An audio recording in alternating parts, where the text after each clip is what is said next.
So I don't know if you guys remember DC Talk or the Newsboys, but they were contemporary Christian music supergroups from the 90s and 2000s. And Michael Tate was in both of these bands, and several young men have accused Michael Tate of assault. A few of them said that they were hanging out with Michael Tate and had smoked and drank and snorted things that he'd given them. And in some cases, they woke up with their pants down and him on top of them. And obviously, being a really famous musician gives a person power and influence. But I really want to talk about, as someone who grew up in Southern Baptist churches in Evangelical Christianity, the way that Evangelical Christianity in particular facilitates abuse and protects abusers. And one of the ways it does it is the entire purpose of contemporary Christian music is the idea that we need to protect kids from contemporary music that's not Christian, that they need to be kept ignorant about adult activities. And what that means is that they're also insulated from learning about consent. And what it means is that they're taught that adult activities are shameful. And so when they are abused,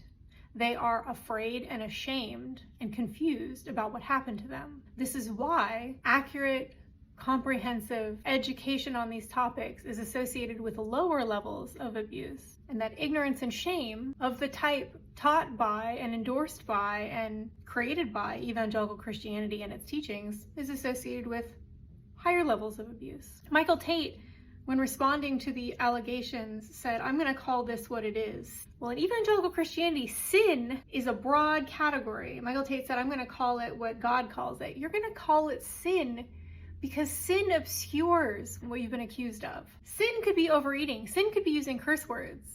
Why don't you call it what it is? It was assault that you're accused of, Michael Tate. But it's easy to focus on one example and ignore that this is systemic. The teachings of the Evangelical Christian Church, we know they facilitate abuse and cover for abusers. And maybe we didn't know it 20 years ago, but we sure as heck know it now. It's a grape cult. Evangelical Christianity is a grape cult. And that's what it is. That's what it's always been. And that's what it will continue to be until people start naming it and changing it. Anyway, I wrote on about this on my newsletter, kathyreisowitz.substack.com.